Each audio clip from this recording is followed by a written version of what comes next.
Hut, hike! Welcome to the Into the Wild podcast. This is episode 6. That's crazy. I've got Wase, I've got Adel. We're remote. You can find us at Into the Wild on Instagram and YouTube, and on TikTok at 23's the Mic, where you can find the Into the Wild clips that have been getting reamed by NFC North fans, specifically due to the start bench cut segment that we had last week, where Wase's got some controversial takes over there. You too with the Caleb Williams one. I mean, I think I chose Caleb Williams also, but I mean, you doubled down on it. I wish I was there.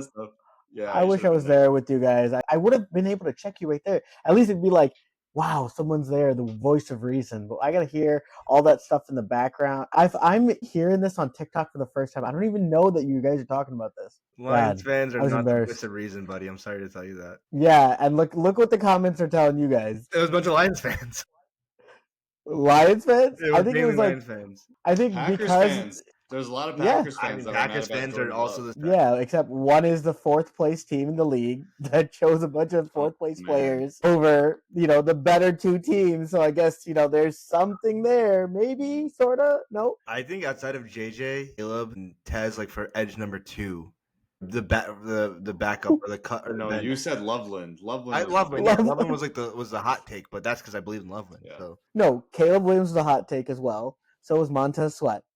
Montez Sweat, I agree. I didn't agree with that pick. But we have another start bench cut for you guys today. It's the AFC North, and there's going to be plenty of controversy there because of the two names at quarterback. So that's going to be really fun. So without further ado, we got to kick off the show with the latest in news around the NFL. Really slow news week this week, and we're talking O-linemen because the NFL announced a Protector of the Year award. Now, super cheesy name, Protector of the Year. It's going to one offensive lineman, the best offensive lineman of the year. So we get an MVP of the offensive line for the first time in forever. And there's going to be the most discourse, the most talk about that. And Adel has a good point, and I'm going to let him get to it. But talk to us about why you think the tackle is going to be the most sexy of the offensive line positions. Yeah, that's the thing that really, I guess, fans can pay attention to, right? If an edge comes around and the tackle, whatever it might be, it just, he lets the edge blow by, or he might get overpowered, bull rush, whatever the hell it is,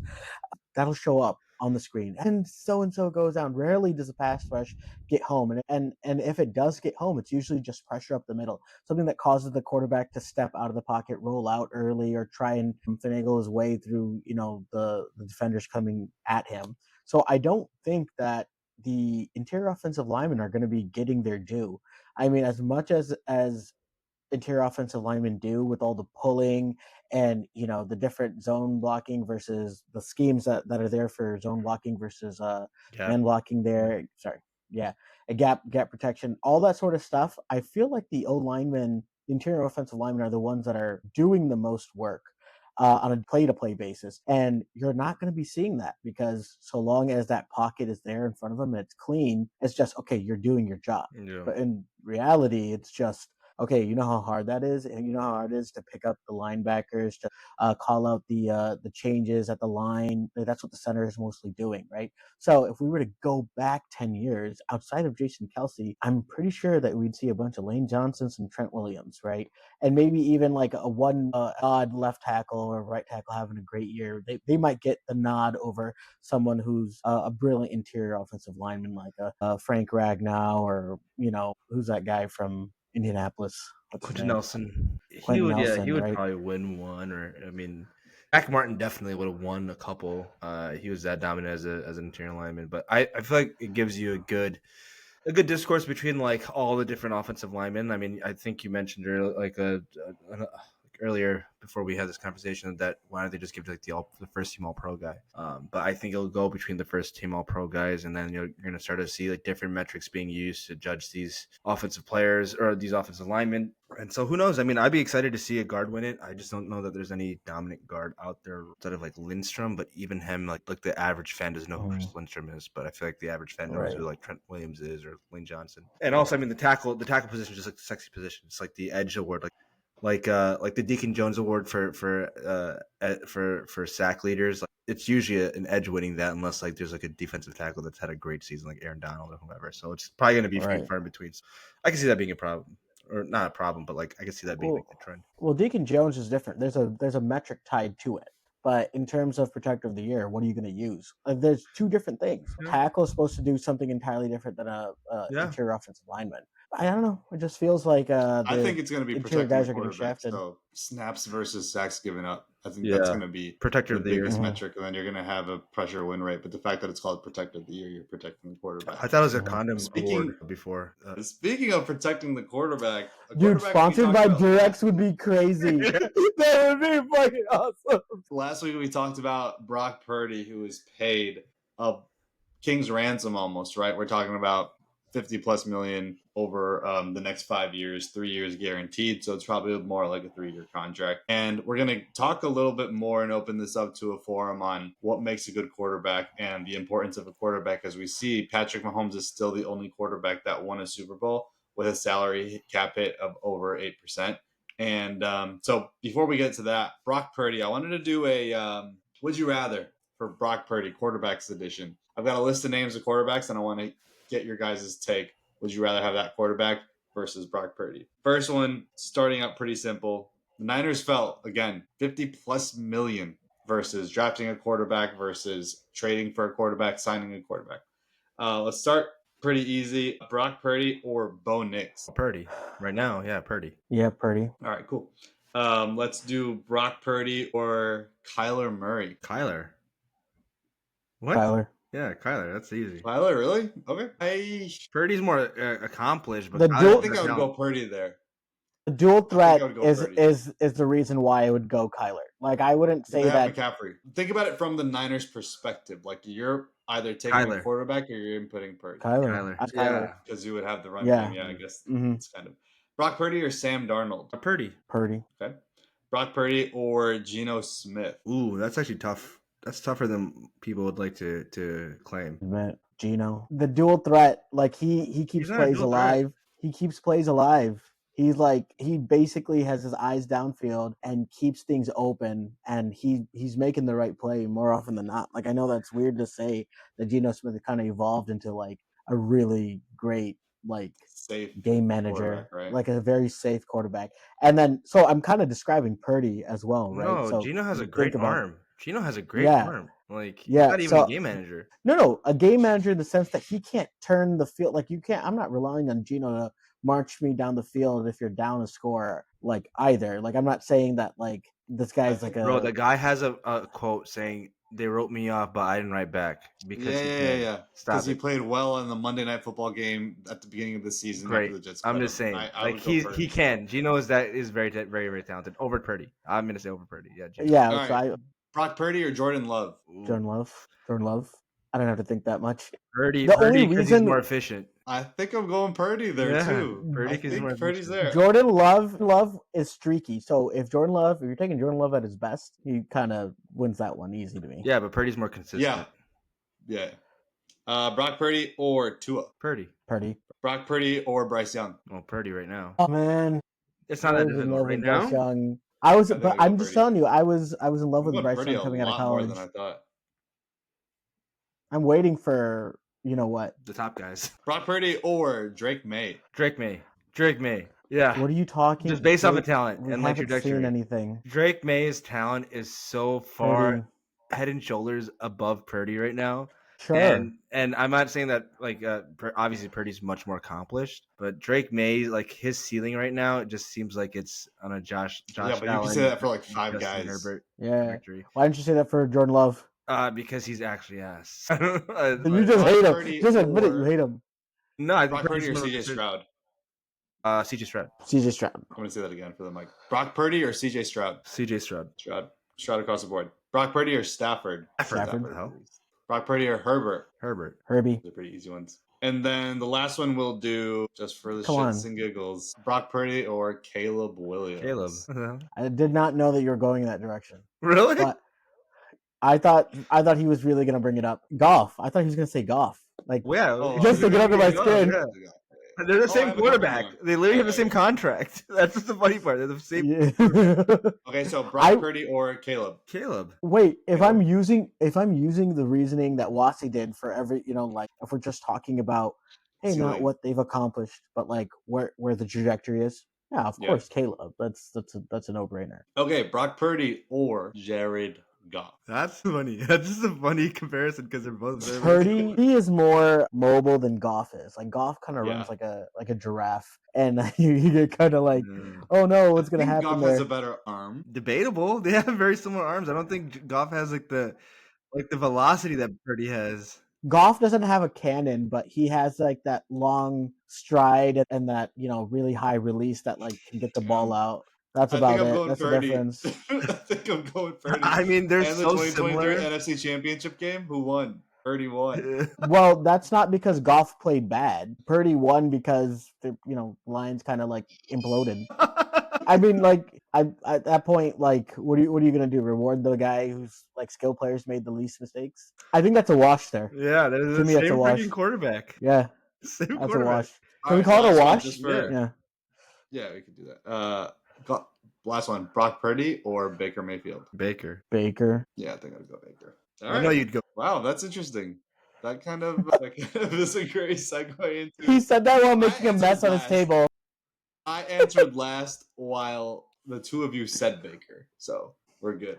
Yeah, Yeah, I know, but you're talking about like just like the ability to play in the moment, that game right there, and like you're just kind of waiting there, you're like giggling, getting shaky in your chair, and I'm not even like thinking about the answer as much as I'm looking at you. Just waiting for week one, man. All right, so that's interesting. So I wanted to talk about how the salary cap impact on a team really hinders what you can do with other positions on your roster, especially positions of need. Now, the Niners have put so much money, top of the line, top of the market, into tight end, quarterback, and now we're looking at left tackle, and now we're looking at Fred Warner, who just got paid last week. Really interesting to see the two teams that, like, in my head, they have sustained success over the past 10 15 years. The 49ers and the Eagles coming out of the NFC have done it with three different quarterbacks, and this is without paying that top of the dollar where the quarterback is hamstringing your cap space. So let's talk about, first of all, what goes into a good quarterback, what you need to see, but also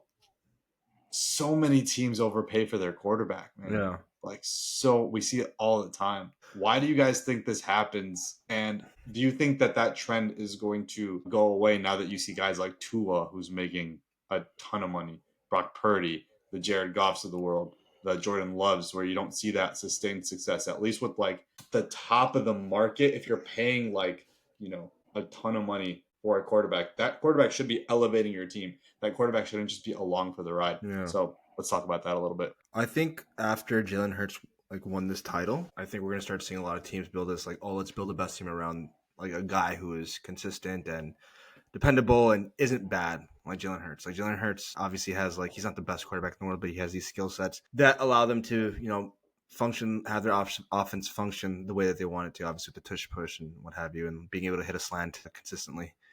To AJ Brown. I think now that happened, where people are going to start going towards hey, let's build the Philadelphia Eagles type of roster where we're stacked everywhere else and gives our quarterback the best chance to win, and we widen the margin of error. That's what the Eagles have basically done. So I think now we're going to start seeing that a lot. And what we're going to see is for quarterbacks that aren't proven, like the Tuas and the Purdys of the world. I mean, Purdy got a 5-year deal, which is crazy, but Tua got a 4-year deal. And I think that's because they knew he wasn't they're okay, the guaranteed money, I think is only half, 50% or 60% or something like that. It's relatively low compared to other quarterbacks.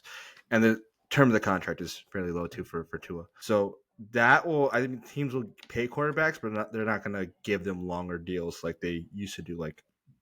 Quarterbacks 10 years ago when they got extensions, they got 6 or 7 year extensions. You're not going to see that anymore. You're going to see teams just go hey, we'll give you the 4 years and prove it. If you can't, then we're going to move on from you and go a different direction. So the Derek Carrs, the Tuas, they'll find different teams off their contracts. I think that's what they're planning on doing now. You guys Tua's compared. deal is much longer than 4 years. It's 4 years, I think. It's a 4-year extension on top of what he's already at, though. So that's 8 years with the team. No, but the extension is what matters the that's what it most. was. So they declined his 5th-year option, and so he was in a contract year his last year, or 2 years ago, and then they gave him a 4-year extension.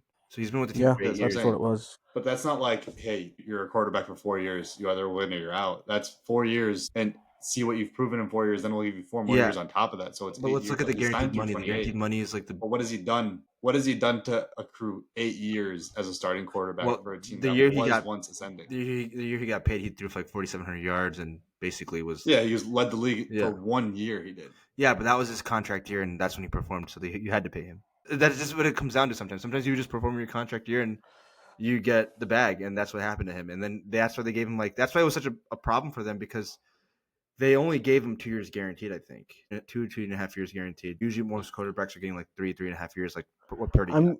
I'm getting a little confused with this language. It says that when he signed his extension in 2020, is it early 2024? It was 93 million guaranteed. So it was the signing bonus, the 2024 salary, the 2025 salary, and then the 2025 option bonus, right? That's what's guaranteed to him. So basically 2025, when that comes around, he's getting 25 million. And then 2026 is when it really hits at 54 million, but they have an out. So I guess the dead cap space during that time is something around 34 million that they would have. Yeah, and they restructured it too, so that they're going to backload most of it.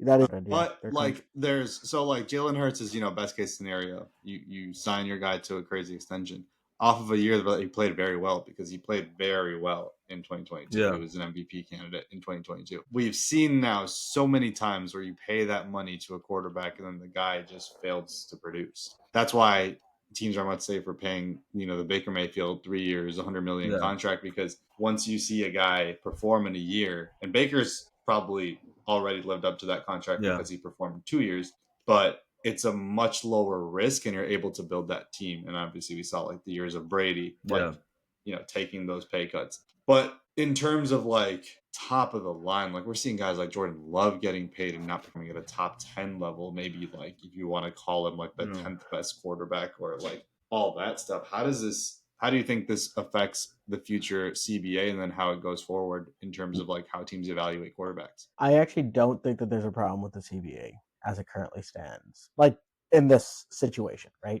So, and if you think about it, let me just talk about this really quickly here. You brought up 2 examples, the Eagles and the 49ers. And the Eagles and the 49ers actually built very differently, right? So the Eagles have a constant stream of players coming in. So they have the ability to kind of replenish the roster. And the 49ers have been using their core guys for the last 4, 5, 6 years at this point, right? Came along with Kyle Shanahan. At this point, we're saying that the Commanders aren't really performing all that well. They don't have that depth. They don't have the ability to sustain through injuries and really get towards the end of the season. And you're having the Eagles kind of being able to move forward with Jalen Hurts as their QB, because guess what? They draft well. So I think the problem that you're seeing, have to pay that top of the line to other positions like the 49ers. Exactly.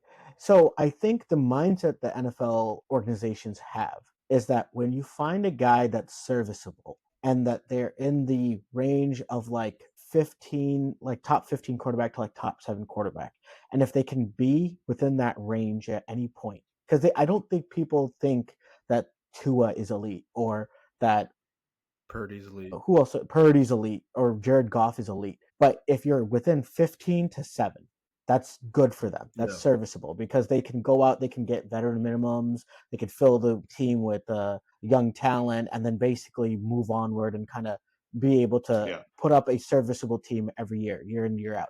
I think it's just worked so well for the Eagles because they draft well. And it's working so well for the Lions now because they draft well. That's about it.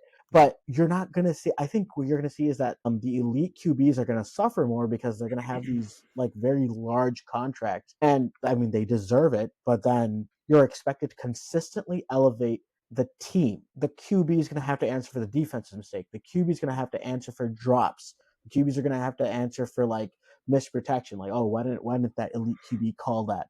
Why didn't he see that? Why didn't he check out of it? Why didn't he roll out? Why didn't he buy more time? All these sort of things are dumped on an elite QB, but you can't really say that when you have that, that model of 10 to 15.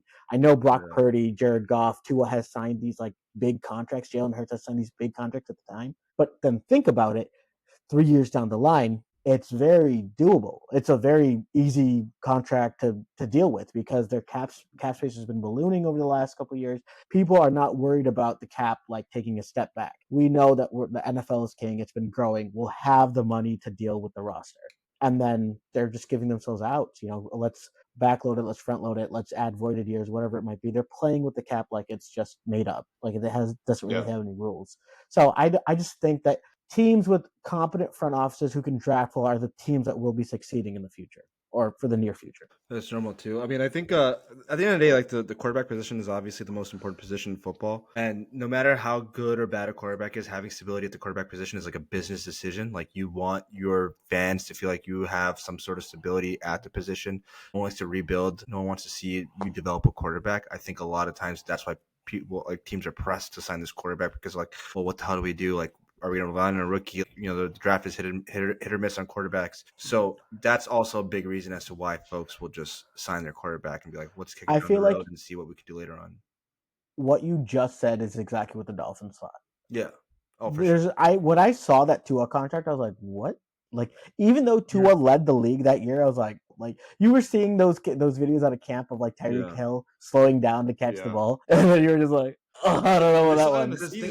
During the season, he led the league in yards. Yeah. But no one was blown away with what Tua was doing at the time. Yeah. He was throwing go balls to Tyreek Hill, who was just being able to break away from defenders wide open. Same with Waddle. Literally like Madden stats almost. Like you just throw the ball up, you have Waddle and Hill, you have the two fastest guys.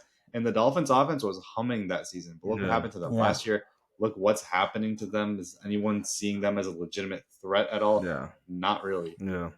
Yeah, have you seen that tweet of like that 70 to like I think I brought this up last week. But like the trajectories that like the two teams between the Dolphins and Denver Broncos has taken. It's all probably because of Tua just like tanking the team. Yeah. God, it's terrible. So in that line of sight, like we see, guys like Trevor Lawrence get paid. I want to talk about the quarterbacks that are under the most pressure in 2025.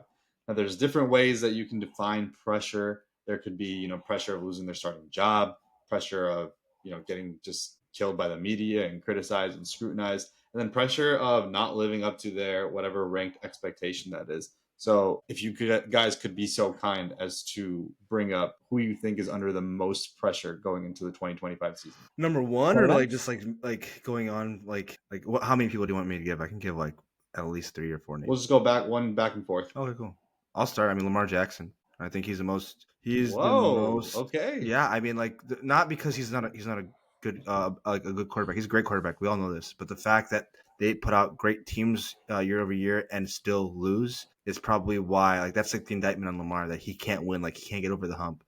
There's another guy in the AFC that I'll save for one of you guys to take, but like Lamar Jackson, I feel like 2 MVPs and it doesn't really matter right now. It's like you really got to win. Like you have everything. You have a good team. So that's on like a legacy standpoint, right? Yeah. And I think like he has the rest of his career to win, but I mean like your time's running out and your team's gonna get old eventually, and you're gonna be standing there like looking at Mahomes still 10 years down the line and being like, I can't beat this guy. So while the Chiefs are down right now, try to win a title. So I think Lamar Jackson is my number one. So from that standpoint, on the legacy side, I think this name kind of Lamar is interesting, but Lamar has shown that he is just such a good quarterback. Yeah, he's a great quarterback. Unfortunate to have a drop right in Mark Andrews' hands at the end of the game in a playoff game. I think, and this you guys might not agree because you guys like this guy more than me. I think Joe Burrow is under a lot of pressure this season. 4 years, 2 injuries. He's been 2 injuries, and when you think of Joe Burrow, you immediately think of, well, he beat Patrick Mahomes in 2021. Yeah. But what's he done since then? He has definitely had, he has the highest EPA in QBR, and he's got all of these quarterback metrics that you can look at and point to and say, wow, he's had such a great NFL career. But really, it hasn't turned into anything, right? Joe, and now that the team they've given him what he wants, and they've not given him what he wants at the same time. Like signing T. Higgins to that contract is ridiculous. Yeah, and bad move. Not being able to pay Trey Hendrickson that money is now only going to make your defense that much worse. Right. But it's like, all right, you can put up these stats, you can put up these, like the Dan Marino-esque numbers and have that legacy if that's what you want. But the way people talk about Joe Burrow as he's the best quarterback in the NFL, but when it comes to wins and losses, he's not able to back that up. Yeah, I think with him, it's like it's visibly known that he has a bad head coach who makes bad decisions, and then it's known that their defense is just atrocious. Like we saw him put up points, what is it, 30, 35 points, 40 points, and still lose. So it's like you're asking your quarterback to do, like, he's obviously covering up a lot of your deficiencies. And that's kind of why he gets a pass, because his team's just not good enough and they don't draft well. So like that's not, there's like a lot of blame that's just not on him that I can be like, oh, you're like, it sucks. Like he dragged that team to a Super Bowl berth, something those other guys haven't done in the AFC. So I think that's why he gets a pass. We all know he's talented and elite as a quarterback.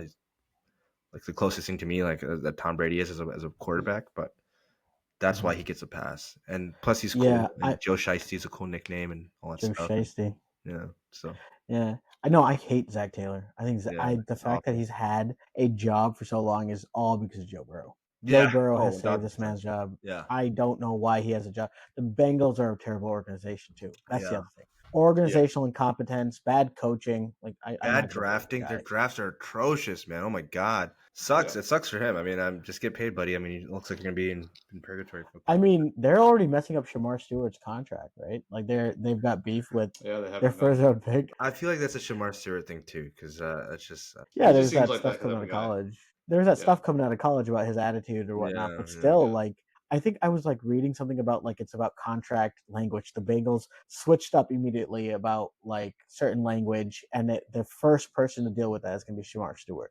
So I think it's just one of those things where an organization that isn't really experienced or isn't really known for being a player's organization, being a place where people want to go and play. It's just you're just adding on to the reasons. But let's move on. Going on to my QB that's under the most pressure. Let's throw Caleb Williams there. Yeah, I know that he's a rookie, That's but an easy one, yeah. there was such a weird like narrative about Caleb. Like I'm actually pretty like forgiving of Caleb's like missteps, but I'm seeing a lot of people say, is he going to turn around with Ben Johnson? It's like, well, I don't even think that's fair, really, but that's what people are going to be talking about. I mean, you guys are basically kind of rebooting, right? It's not really like a complete like restart, but like you retooling. You guys went out, signed a bunch of players, and the whole idea is let's make Caleb comfortable. Now, Caleb is still a second-year player. This is his second coach in 2 years. He's going to be learning an entire playbook. You think that just winning is easy, learning a playbook is easy? Really? Oh, yeah, because they fired people in the middle. But you think like learning and winning is easy, learning is easy? No, it's not. But he's going to be under pressure because Chicago's a big media city, and like the entire city's going to go after him. Yeah, it's going to be pretty rough.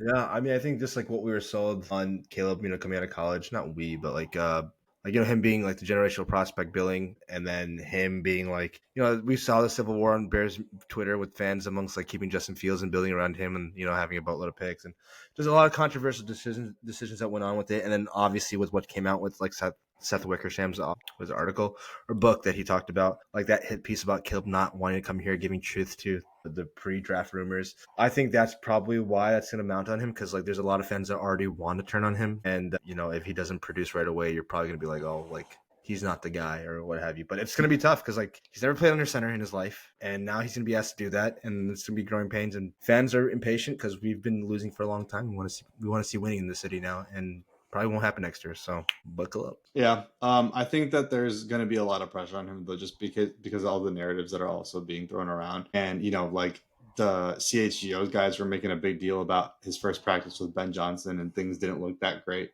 It's his first practice ever. We're in May with Ben Johnson, a completely different offense, a completely different style coach. And like you said, like he's never played under center in his life. So it's going to be an adjustment period. But I mean, I can see like if he plays bad the first like 6 games, they're going to destroy him all over. I was also reading something about Drew Dahlman not being someone who's experienced with quarterbacks that play under center or play action a lot. That he's forced it the other way around. That this is like Drew Dahlman's first foray in like playing under center play action, like as the primary form of like quarterback play, right? He didn't do a lot last year because of the fact that Kirk Cousins was still nursing that Achilles injury, and he was taking a lot out of the shotgun. But no, he's in this career, he's definitely had a lot of under center and play action specifically because he's played with Ritter, and they've had a lot of there. Another guy I think kind of on a little heightened of a Caleb Williams trajectory is Trevor Lawrence, who's under a lot of pressure. I think just he's got to perform. Like, it's put up or shut up here. You have BTJ, you have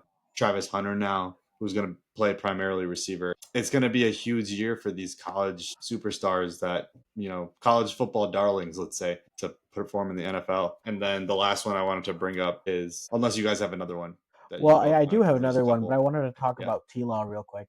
I don't think T-Law is under that pressure because everyone's he got paid, and I think that's kind of the main reason that like Jacksonville has expressed their kind of backing of T-Law. Yeah. Like, this is our guy. We're going to make sure that we're putting him in the best position to succeed. They're like openly admitting it. Okay, well, we're not even giving coaching staffs more than a year or two in order to get this right. We know that it's bad. We know we've made mistakes. We're bringing over this new whiz kid from LA in order to run the team. This whole thing. I just don't think T-Law is going to be. It's going to be like 2 years before we really start talking about this if he doesn't perform. I think his like legacy, like the talks in NFL media is going to be, if he doesn't perform, they're going to call him terrible. Right. This year is his year to prove to us that he's like a top 10 It's wild because it sucks because even if he's like a serviceable quarterback and gives you a 4,000 yard season year over year, he'll still be labeled as a bust because he was like the golden boy, like he was the last true generational prospect to come out of college. If he doesn't perform, but obviously Elway won. Like, Luck obviously was injured, but we knew how great Luck was. Elway was obviously a multiple Super Bowl winner. Peyton was a multiple Super Bowl winner. Yeah, he was, and to be that guy, to be like in that conversation with those four or with those three and not be any good, it kind of sucks for him. Well, I don't agree. I think T-Law's he just had such bad play around him. So yeah, I know. I'm not saying that he's not any good, but it still took but Peyton still had a good coach around him. Like, he still had good people, a good organization. He didn't get Gunji until after when the Bucks won the Super Bowl. So to 2000, 4 years. Something and Peyton Baker performed pretty well with Cohen. Like, Baker put up top 5 quarterback numbers for most of the season last year. Yeah. He put up the second most touchdowns. So if T-Law can't perform in that system, with half of a Mike Evans with his hamstring injury, with Chris Godwin getting hurt halfway through the season, and he's still putting up numbers with Jalen McMillan. So BTJ, you have Travis Hunter. I think there shouldn't be an excuse. And then, hold on 1 second. I just want to point this out. Tampa Bay is a good organization. They've had continuity for 5-6 years at this point. They're kind of settled in. They had a place where they had Baker available to succeed. The only iffy part during that time period was the transition from Brady to, I forget who they even had. Yeah, but in the middle. Would you take Evans and Godwin over BTJ and Travis Hunter? You're talking about last year, or are you talking about this year? Last year's Evans and Godwin, this year's BTJ and Travis Godwin Hunter. got injured. Godwin got injured. Godwin at his peak was a top 10 receiver. But what I'm saying is, I don't think Tampa being a good organization doesn't take away the fact that you still have 2 studs on both sides of the ball here. I think it does, because they don't know. I don't think Jacksonville is competent enough to get anything going for their players to succeed, even if they have a good coach. It's just so hard to overcome organizational incompetence. Shad makes every bad decision possible. Do we even believe in Liam Cohen as being a good coach? Maybe just a good coordinator. That's kind of what we saw. That's what I'm saying. We saw it in Tampa last with Liam Cohen. Running a team is different. The same I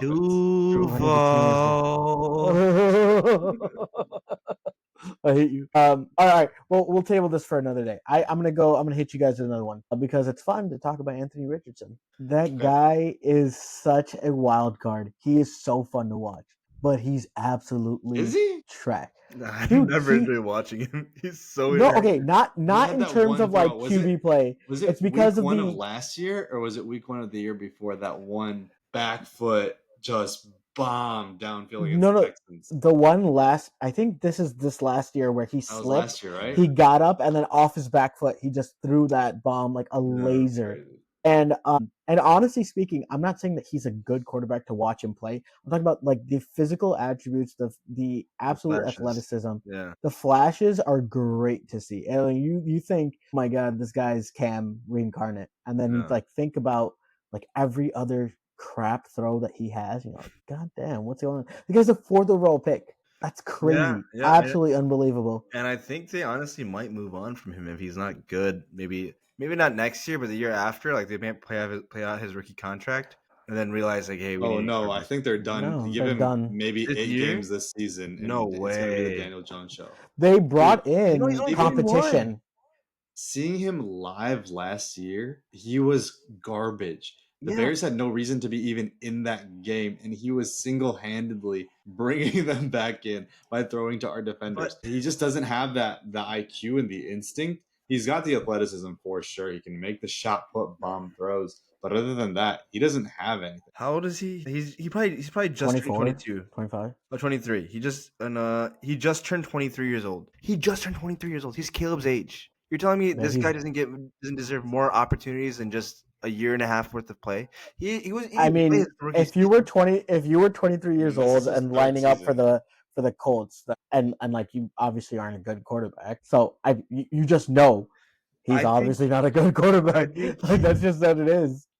I think you ride out with him this year and next year, and No then way. try to draft a quarterback 2027 if he doesn't work out. They're bringing in competition in his third year after they benched him the year prior, and the words that they were saying to him were that, "Hey, sorry, buddy, you're not playing well, so we have to do this to you, so you understand that you have to take this seriously." So he's under a lot of pressure. If he doesn't play well this year, he's out of the NFL. He was better during his rookie season than he was last year. So that progression, that development is not happening. 8 games his rookie season, maybe less than that. And he was electric. Last year he sucked. And then another quarterback to round this out that I want us to talk about, who I think he's for sure under pressure. It'll be interesting to see how you guys take this, but Justin Herbert. I mean, this is put up or shut up time. Yeah. Like this is it. Yeah. This is Mr. What If of the NFL. Yeah. This is the year. You finally have Trey Harris on the outside. You brought Mike Williams back. You got your guy in Ladd McConkey. Now you have Omarion Hampton and Najee Harris out of the backfield. Like that's a crazy duo. Jim Harbaugh in his second year. Like let's do this. It's time. Yeah. What's the reasoning for this whole he has pressure? Like if he doesn't put up, what do you think? Like he's just out of a job or what's going on? Or is it just in the public opinion, legacy? Okay. Public opinion, legacy. Like right now, the three of us pretty much have our standard 5 and 6 is Stafford and Herbert, right? Mm-hmm. I think this year, if he doesn't perform to the level of even last year, his excuse has been not weapons. I think at a minimum he needs to win a playoff game. I think that is right now where the bar needs to be set. And if that doesn't happen, then I think it's time we drop him. No. He's literally one of the best throwers of the football in the NFL. I could never put him down below 5. We're in love with Justin Herbert being the talent, the talent, the great arm, the beautiful arm. My whole thing is that Jim Harbaugh, he used to have this quarterback whisperer moniker, but now it's turned into quarterback limiter. He doesn't put the ball in his quarterback's hands when it's time for it to go down because Jim Harbaugh's like, no, we're going to win the specific way. You make sure that you hand off the ball, you make the correct throw, you make the read. If it's not there, you bail out, right? That's kind of his own deal. Wasn't it the Cincy game, which was on Thursday Night Football, that was just really great? Or was it Sunday Night Football? I forgot who won that game, but it was a game where Herbert took over. I think the Chargers won that game. He has the capability of doing so. I'm just saying that I don't think Harbaugh wants that. He wants you to play within the confines of the game. And that's why, what happened with Houston is that it was kind of slipping away, and Herbert was like, oh, it's on my shoulders. And him and Harbaugh weren't on the same page. But if Harbaugh allows him... In that lens, if it's on his shoulders, right? If that's the narrative that you're going with, that the Houston game was slipping away, and he said, I have to put my team on my back and then throw 4 picks. That's not a good look at all. No. That's not, even if the coach is limiting you back or whatever, what you're doing with the ball in crunch time says a lot about how your legacy is perceived. And I feel like even if Jim is limiting him in a certain way, you've got to be able to get over that hump. And he's not proven that. And who else didn't ever prove that, but was a great thrower of the football? Same team, it's Phillip Rivers. Yeah. That's the trajectory that everyone's kind of going to now. And I think from what I've seen, I think Herbert is a better passer than Phillip Rivers. I just don't know if he's as clutch or has that gene that Phillip Rivers had at times, but never really had that final product. I'm actually thinking that it was more of a Stafford trajectory, right? Guy with a live arm, but like in like the clutch moments, you probably see like a turnover that isn't really something that you wanted to see, right? Like things are looking like it's going in the right direction, and then like your team is underperforming because you make that like clutch turnover, or you like ruin the comeback or whatever it might be. So it's that thing where people have dumped on him so much. There's so many expectations to begin with. Coaching is bad. Organization isn't really that great. It was his first year of coaching, of proper coaching last year, and that like he had a good organization. Jim Harbaugh knows how to create a good team. I mean, You're gonna I have wouldn't say year the 2 of Chargers are a Harbaugh. bad org. They are. They can't do anything Yeah. with consistency. They lucked But you're into comparing him to the having Phillip Lions of the Rivers. 2010s. I think that's the level of coaching he had. There's a Like in his reason. first 3-4 years, that was the case. There's a reason why why Eli was like, his dad was like, he's not playing for the Chargers because they're known to be a bad organization. And it's all Staley that. was terrible. Yeah. Like he made terrible decisions. Staley was bad. Yeah. Staley was bad. They've constantly made bad. It's like for them, it's like them getting Jim Harbaugh was the same as like the Bears getting Ben Johnson, like going all in, like, hey, like we're gonna own up to all of our mistakes as in the past as a franchise, and this is your kingdom. You do whatever the hell you want with it, and that's what the Bears did with Ben Johnson. Like teams that are actually trying to turn it around. So it's good to see, but now you just have to perform. But I also feel like I can't buy the Stafford comparison just because Stafford never had a team that was this good. Like overall, I mean, this team that when he Justin went to Herbert the Rams, was leading this season. Yeah. When he went to I'm talking about at the Lions though. Like this is Herbert's 5th year. So the Chargers lost. He did. Stafford threw for 5,000 yards his third year, right? Like he had players around him. Yeah, they made a wild card. They made the playoffs 3 times. But even their defense wasn't as good as this. They had the second-ranked defense in 2014. It's a Stafford trajectory. I'm telling you. Yeah, they had that Terrell. Who's it? Terrell Williams. Who was it? I forgot who that defensive coordinator. I think he's a coordinator for the Steelers now. But they had Ndamukong Suh, Nick Fairley.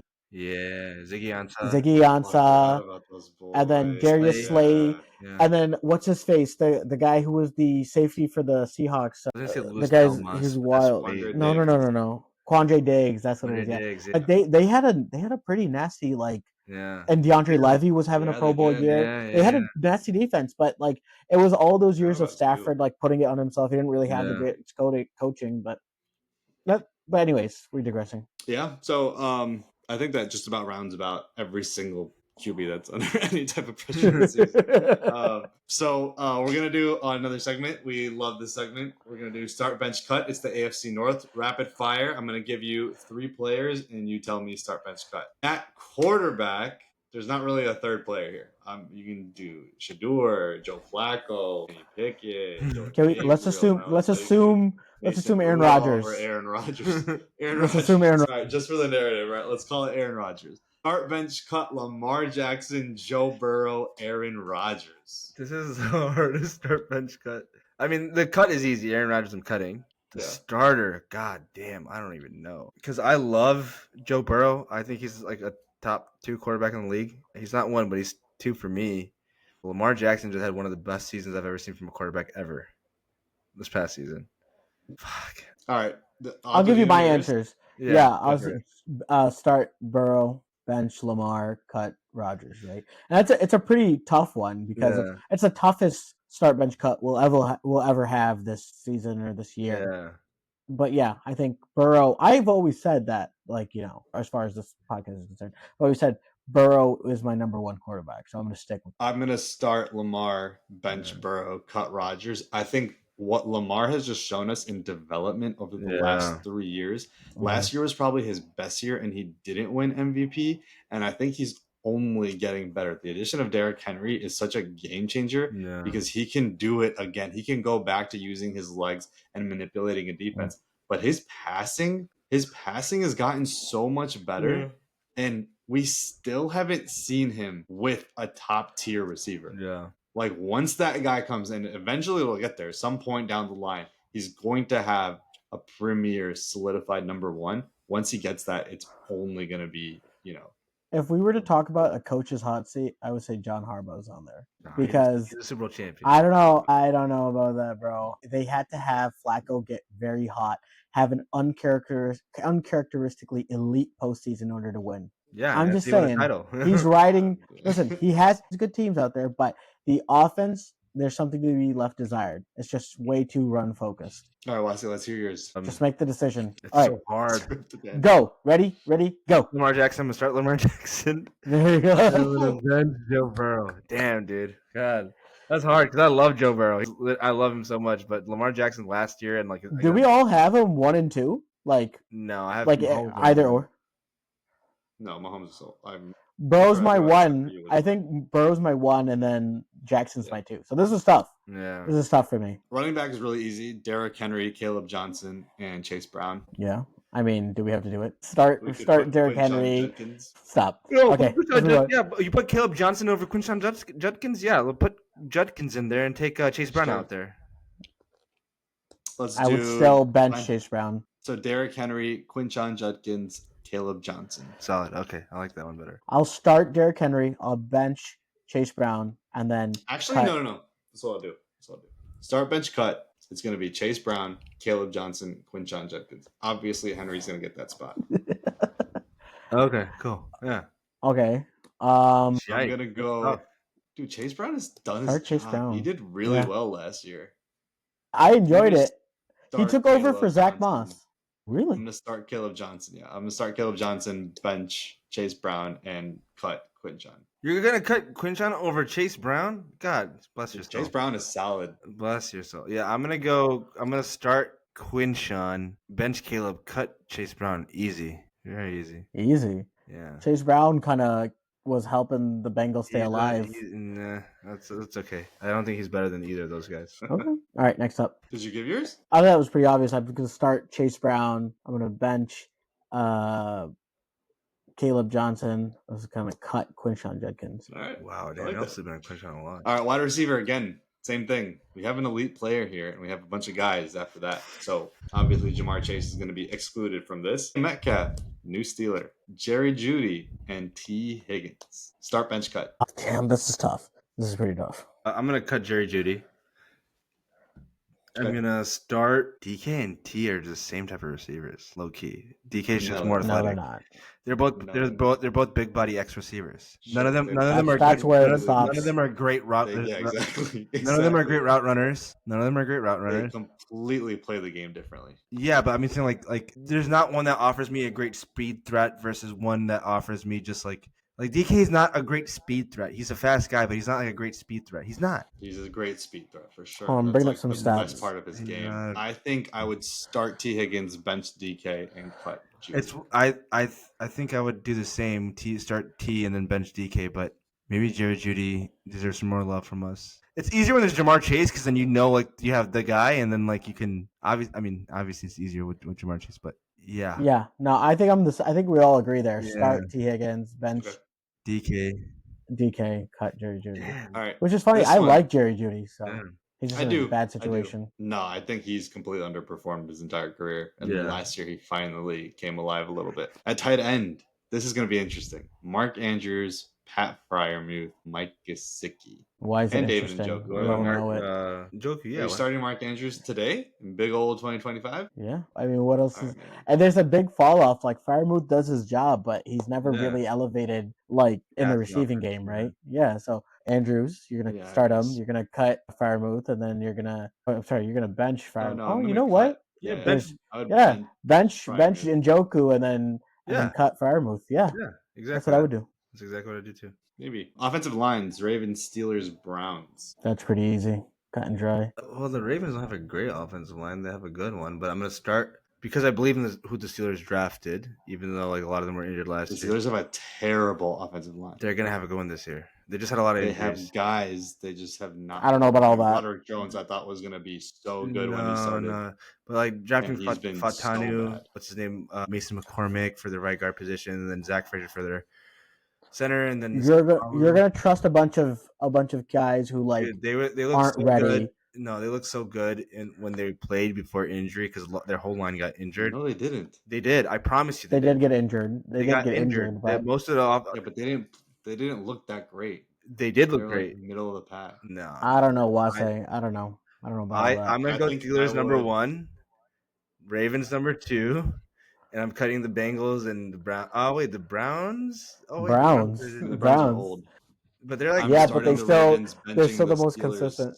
and then Yeah. cutting the Browns. I'm gonna go with the Steelers just starting off the of Bengals. potential. Oh, I'm starting the okay. Ravens, benching the Browns, and cutting the Steelers. I thought this was going to go in a different direction. I was going to start the Browns, bench the Ravens, cut the Steelers. I think they're just too old. Yeah, that's my problem with the Browns. But they perform. All right, this one's juicy. Defensive lineman. Now, there's a bunch of ways you could go. Obviously, we're just going to take the top 3 guys: T.J. Watt, Myles Garrett, Trey Hendrickson. Damn.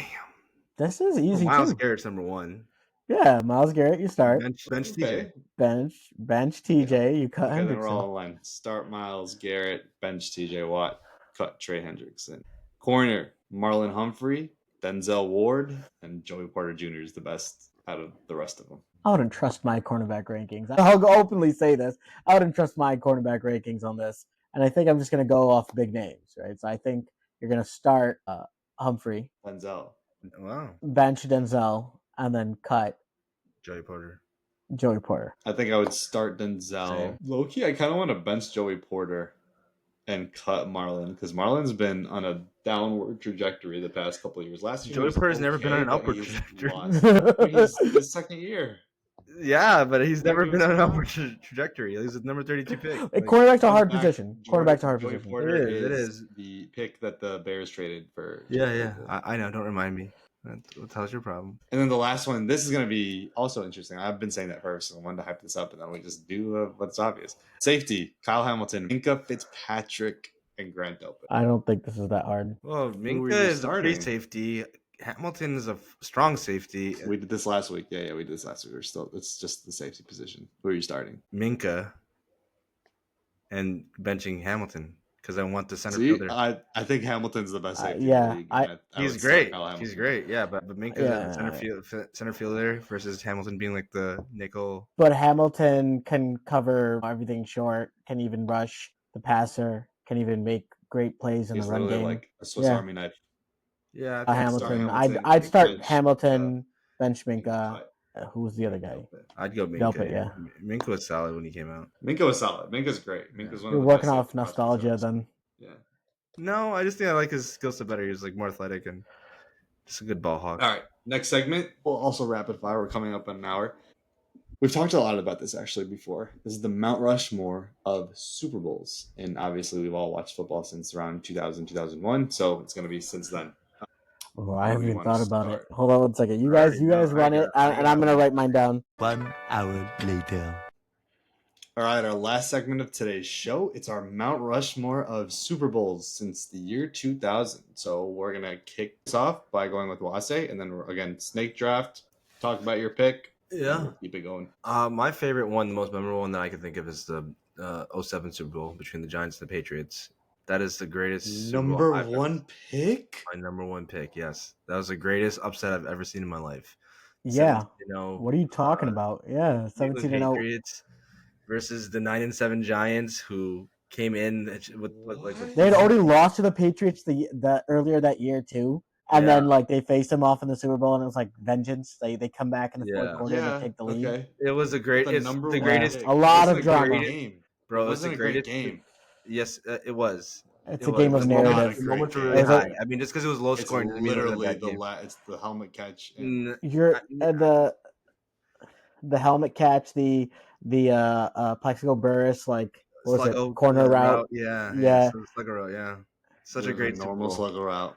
But the fact that they, But it was a game-winning catch. talking What do you about the number mean? one offense maybe in the history at that time with the 2007 Patriots and like them being shut down to only 17 points was great. I think the next 3 are going to be better than that one. Aldo, you want to go? or you I want me to guarantee go? you the consensus is that 07 Super Bowl is one of the There's top no top way. 3. You want to bet No that? I way. guarantee you, amongst every reporter, any analyst will put that Super Bowl as the top 3 greatest Super Bowls of all time. Top 3? Okay. Top 3. And no one's putting it at 1. Nobody's putting it at 1. I put put it it at at one. one for in the 2000s. I was gonna say, yeah, Last You would put it 25 at one? years. yeah. Number 1, easily. What the hell? That's crazy. That's not crazy. That's one of the greatest Right. Super Bowls ever. Aldo, you want to go or you want me to go? I'll go because I think you guys are gonna take it. Steelers Cardinals 09. Oh, that was good. That's a great Super Bowl. So many you're moments. talking about that over that one? It's crazy. No, I would. That was my number 2. And Steelers Cardinals was great because of the back and forth, the tiptoe touchdown, Yeah. James Harrison's 99-yard pick six or 106. I don't know how many yards it was. 99 And Larry then Fitzgerald's slant and touchdown. yeah, and then I remember I for some reason I still have this memory of like Larry Fitzgerald like mouthing like at that like go ahead touchdown. He's like whatever it was. Yeah. Oh man, and like I was in high school avoiding to do homework, like avoiding studying for midterms. I was like, yeah, screw this. I'm watching the Super Bowl. It's freaking raw as hell. That was Yeah, such a great game. memories. That was Yeah. an incredible Super Bowl. I'll go back to back. Thank you. I will take the 2017 Super Bowl, which was my favorite Super Bowl because I'm a Patriots fan, big fan of Tom Brady. It's the greatest comeback of all time. 28-3, the Falcons go up. Tom Brady throws a pick six in the first half. It's all going to hell, and then all of a sudden, the football whatever spirits come in and just like completely change the narrative of that game. Tom Brady is since then was I think that was the game that he surpassed Montana for a lot of people and became the exclusive GOAT of the NFL. He had electric game, the Julian Edelman juggling catch. James White became a legend. There's so much of that comeback that's literally improbable, and we'll probably never see anything like that again in our lifetimes. My second pick is going to be the Seahawks and Patriots Super Bowl. I think as a full game, that was probably the best Super Bowl game. Just the back and forth. Like, do you remember Chris Matthews, the wide receiver from the Seahawks, like getting involved?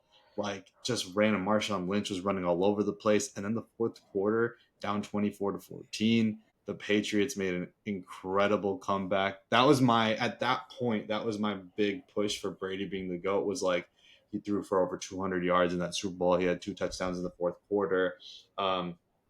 And I think probably what will go down as the most iconic play in Super Bowl history is the Malcolm Butler interception, because not only did that vault one team to victory, Tom Brady to GOAT status, think about what would have happened if the Seahawks won that Super Bowl and what that would have done for their franchise, for that dynasty, for the career of Russell Wilson. Yeah. Like, we saw kind of like, it's funny, a Russell Westbrook trajectory with Russell Wilson. Think about a second Super Bowl back to back, and that's easily going to be heralded as one of the greatest defenses of all time, up there with the 1985 Bears. But that one play completely wiped it out. Should have ran the ball. Should have ran it. I got a throwback. It's Adil's. No, it's mine. No, it says. It's It's Adil's. Adil's. No, you're right. It is. Oh, we're snaking back? Yeah. Oh, man. Okay, let's see what I have written down. Well, honestly, you guys all took all of mine.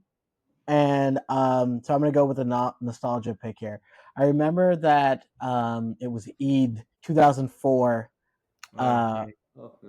Patriots and Panthers, and I don't remember it being a great game, but I remember the fourth quarter was friggin' wild.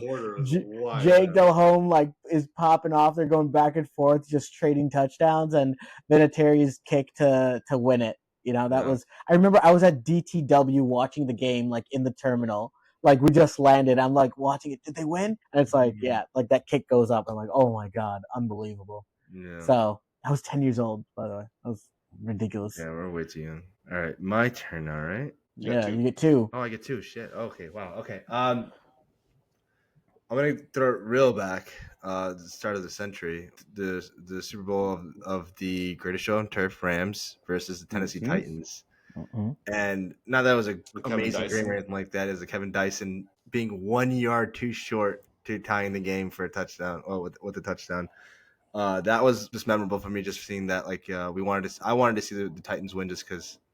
I don't know. I just wanted to see a good game. I think at that age, like, you just want to see a good game and a good comeback. And the Rams were like the greatest show on turf and such a heralded offense. And that we saw like this guy almost come this close. And when was it 1 yard short?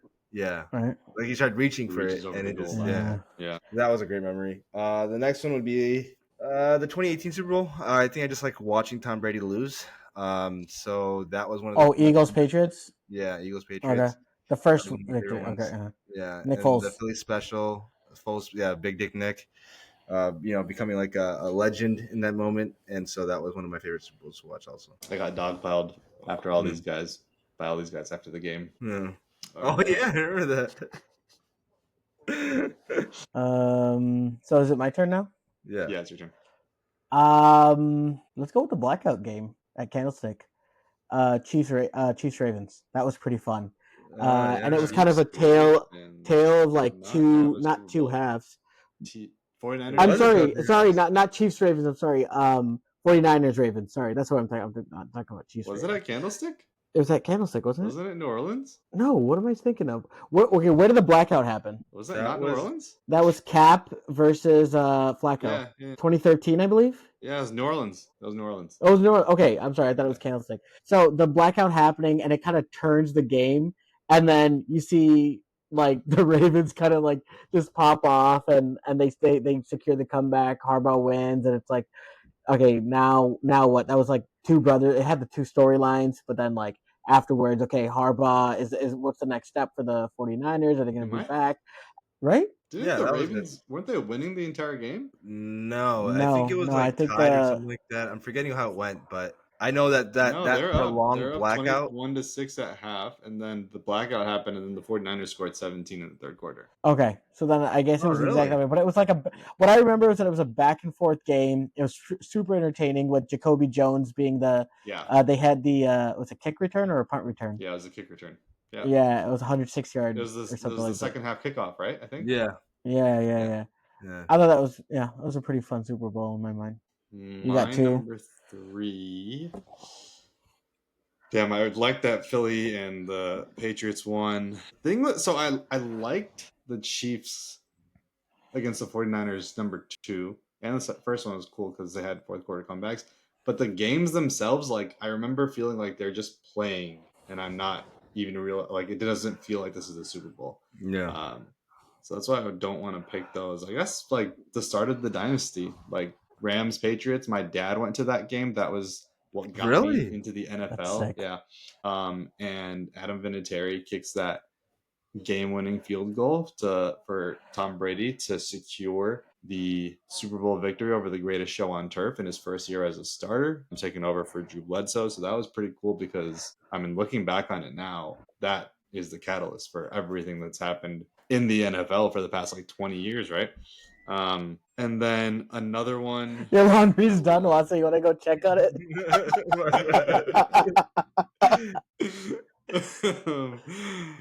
Damn. And then my last one. I really did I liked the first Chiefs and Eagles Super Bowl. I thought that was the first team that could. What'd you say? It was controversial.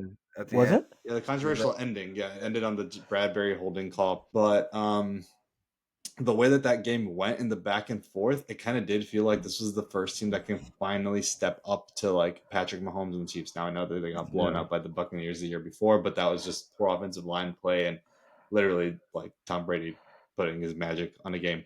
But this was like, oh, is Jalen Hurts that guy? Like he threw that bomb touchdown to AJ Brown. He ran for a touchdown. He looked unstoppable. Like the Eagles fans always talk about how he scored the most total touchdowns in a Super Bowl game with that performance. Anyone who talks about Jalen Hurts being a good QB talks about that performance. Yeah. Yeah. Exactly. Like that's your calling card, right? Like that's what you need. And yeah, I like that game. I think that was a great one. And then it just ended so poorly. Like I just hated that it ended on a freaking holding call and then Chiefs kick a field goal and that was all she wrote. And then remember Jalen Hurts tried to throw a Hail Mary and he got it like 20 yards down the field. Such a weak arm. Yeah. Oh man. So what's your last one? All right, so this is my last one here, and I was Googling in order to because all you guys had taken all my games, and then I was thinking there's these two really good games, and I'm not going to mention the second one until after we're all done because I don't want to take anyone else's. But this one sticks out to me, and again, I'm going for the nostalgia factor and the big moments. Saints Colts, and the whole Tracy Porter pick that kind of seal the victory, the surprise onside as well. It was kind of like validating Drew Brees, right? That was a whole is Drew Brees left from, I think what was it? He was in the last year of his initial deal, right? At that point in 2009 when he came over. Maybe, probably. Something like that. And that was like the whole 6. Yeah, so I think that was like Katrina. Yeah, coming off of Katrina, this whole thing about the true underdogs. Peyton was like kind of the sheriff. They called him the sheriff. They were like, okay, he's basically going to be the guy. Is he going to take this over? Is this going to cement Peyton's legacy? And then Drew Brees comes in. Spoiler. Guess what? I'm here too. Tracy Port, and then I think I remember he pointed at the Megatron, right? He picks him off and he goes like this. Yeah, that's great. I love like remembering that. That was a good Saints team too, because they were coming off of the NFC Championship where Brett Favre threw that pick. Yeah. You remember that? Right. He throws in the middle of the field, and then that commentator is like, "What are you doing?" Yeah, that's what I was about. I hate that commentator. You know exactly what he says. He said, "This isn't Detroit. This isn't Detroit." I hate this guy. I hate that dude. This is the Super Bowl. Oh man. That was solid. All right, Watson, you gotta wrap it up. The last one is, and only because it's the only time I've seen the Bears in the Super Bowl, was the 06. No way. Call me a homer. Oh my god. But I also like Peyton was like my guy. Peyton was my guy. Terrible game. You know what? I enjoyed it because the Devin Hester return, and the first play, and then that was it. No, then Musa Muhammad catching the touchdown. And then I remember the celebration, like him putting the football like as if it was a basketball, like jumping in between his legs. Remember that touchdown celebration? I'm gonna say that one because that was one of the greatest moments for me as a fan of the Bears because we got to the Super Bowl, and I never thought I'd see that moment. And so would you watch that? Like, would you watch that game back? I would. I have already watched it back a few times because it was the Bears. Never watched it again. Why would you torture yourself from every which way? Yeah. Like as a fan and as a football fan? I generally watch it all the way up to like the mid-second quarter because that's sad. That's like we're just happy to be here type of mentality. I don't like that. No. Okay, it's hard to get to the Super Bowls. Yeah, Super Bowls can happen. It's very hard to get there, but it would be heartbreaking. Like to me, it's heartbreaking, right? Like why would you want? I cannot rewatch any. I don't know, man. I enjoyed that. I enjoyed that moment. Like the Cubs played 7 games in the World Series. There are 3 games of that series I've never seen again. Oh my god, no. See, like I would, I just like to reminisce sometimes, and I was like, that was a great season of my life. So what do you want me to do? Okay. So because Watson chose such a bad one, can I offer 2? Yeah. And it's the same 2 teams: Chiefs, 49ers, both times. The first time it was Andy Reid getting over the hump, and the Chiefs kind of had the 17-point comeback. I forgot what it was. Yeah, it was the fourth quarter, right? It was a 10-point comeback. The Wasp. 10-point comeback. Cool. Yeah, that was pretty cool. They scored. They went crazy after that because what's his name? Damian Williams scored a touchdown. Kelsey scored a touchdown. They took over, and then Jimmy Davis, Emmanuel Sanders. On the wide open. And that's the reason why people think that like. When they traded up to grab that QB, everyone says that the QB was going to be Mac Jones, and then they got caught up in the hype of Trey Lance and like the fact that he could just kind of throw off his back foot. So then they pivoted to Trey Lance, and it was all because of that Super Bowl. Yeah, that was pretty funny. And the second Super Bowl option, so I'll let the fans pick. The second option is Chiefs 49ers too, in which they get to overtime. You think Kyle Shanahan's finally going to get one, and then Mahomes plays spoiler. Yeah, that's what I was thinking because that overtime was crazy. The game itself, I was just like, is this really the Super Bowl? Like, this just feels like another regular game. Yeah. Like the recent ones have been, and like looking at this list, actually, like doing this exercise is interesting because I'm like, there hasn't been like a ton of great Super Bowls. There's been so many great playoff games. So maybe we'll do that. There's multiple playoff games. There's only one Super Bowl. That's the difference. Yeah. But yeah, that'll about wrap it up for this week's episode. Thank you guys for watching. Make sure you tune in to our TikTok and our Instagram for our clips. And be sure to follow us on all our social media platforms. And comment what you guys think is your favorite Super Bowl. Comment what your favorite Super Bowl is. But for Adil and Owase, I'm Nadeem. Thank you guys so much for listening. We'll see you guys next time. Hut, hut.